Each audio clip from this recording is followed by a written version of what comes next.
Hello everyone. My name is Daiichi, and I will give you a lecture regarding the radiation and remediation activities. So, let's start today's lecture. Today's theme is Restricted Areas, Past, Present, Future, Volume 3. Are you ready? Okay, so far with regard to the restricted areas, establishment of the evacuation areas, shortly after the accident of the Fukushima Daiichi nuclear power station, and the following reorganization of the areas, as well as construction of the specified reconstruction and revitalization base areas, and lift of evacuation orders of the areas have been covered. Thanks to your explanation, I have understood the restricted areas much better than before.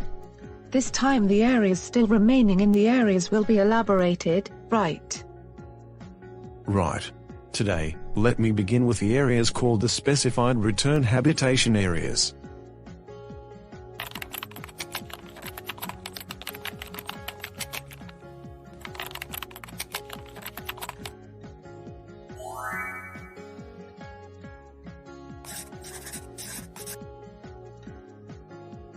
The Specified Return Habitation Areas. Another new name of the area has shown up. This is also the name I have heard for the first time, but what are the areas all about? Well, to make the long story short, the Specified Return Habitation Areas are the areas aiming at return of people and rebuilding their life by lifting evacuation orders, in the restricted areas, but outside the specified reconstruction and revitalization base areas. At this moment, decontamination is planned to be begun in Fukushima Town and Akuma Town, within fiscal year 2023, but the plans will be developed in other towns and villages in sequence. It is the same approach with the specified reconstruction and revitalization base areas, that each municipality makes the plan, followed by endorsement by the Prime Minister, and the national government implements decontamination and constructs infrastructures in the areas. As for the specified return habitation areas, there are some conditions for the endorsement. Specifically, radiation dose can be reduced to below a certain level, life can be reconstructed in residences, which constituted integrated life areas, where people lived before the accident, public facilities can be constructed in a planned and effective manner, and the areas can be reconstructed and revitalized, with the specified reconstruction and revitalization base areas in an integrated manner. Somehow I understood the both areas, but I can't yet fully understand the difference between the specified reconstruction and revitalization base areas, and the specified return habitation areas. Absolutely, I can understand how you feel it. In fact, I myself don't fully understand the difference. However, I could say that while the specified reconstruction and revitalization base areas especially focus on construction of new towns, the specified return habitation areas more focus on the intention of evacuees, who would like to return to their hometown. In fact, the specified return habitation areas was specifically determined by referring to the result of questionnaires to the evacuees, with regard to their willingness or plan to go back to their original hometown. Well, not fully, but I can understand what you mean. Anyway, it would be good if people who wish to live in their original hometowns can return and restart their lives as much as possible. Well, but wait for a second. If I could summarize your explanation so far. Provided that there is a town or village, which includes the restricted areas like this, first thing that happened was that the evacuation orders for the railway stations and surrounding roads were lifted, right? And after that, the necessary decontamination was implemented in the specified reconstruction and revitalization base areas, and actually the evacuation orders there had been already lifted, right?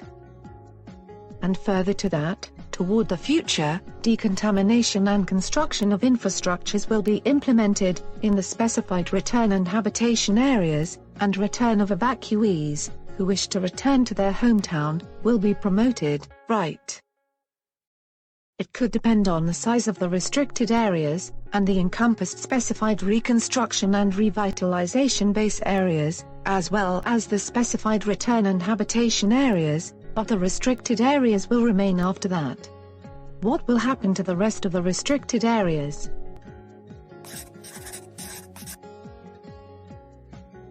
You are absolutely correct. Even if evacuation orders of the specified return habitation areas would be lifted, the restricted areas will still remain. While the areas of the whole restricted areas are around 337 square kilometers, the specified reconstruction and revitalization base areas, where evacuation orders had been already lifted, cover around 70%, on a population basis. However, on an area basis, only around 8%, that is, around 28 square kilometers are covered. The areas of the specified return habitation areas have not been determined, but it is expected that a number of areas will be left behind as the restricted areas. Well, then, it will take some more time for the evacuation orders of the whole restricted areas to be lifted. Right. The Japanese government has shown its policy that through 2020s, outside the base areas, necessary decontamination will be implemented, so that evacuees could return to their hometown, who wish to do so, by carefully understanding the willingness of the evacuees in an individual manner. Therefore, it would take some more time for the conditions for their return to be fully prepared. I see.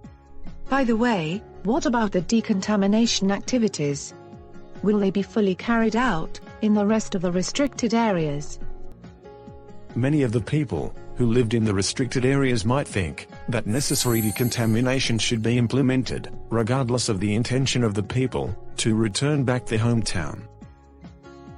However, in the rest of the restricted areas, there are areas where people had not lived since before the accident, including vast forest areas, and areas where some rivers run through.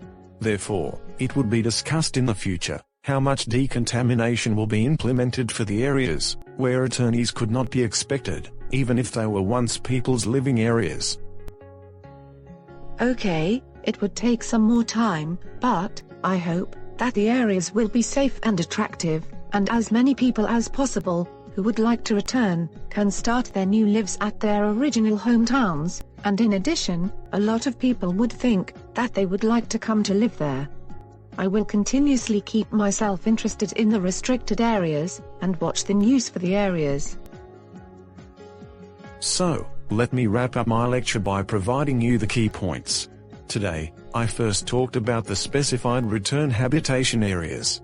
The specified return habitation areas are the areas aiming at return of people and rebuilding their life by lifting evacuation orders in the restricted areas, but outside the specified reconstruction and revitalization base areas. Decontamination activities are planned to be begun in Fukushima Town and Akuma Town within fiscal year 2023, but the plans will be developed in other towns and villages in sequence. At last, I talked about future issues to be addressed in the restricted areas.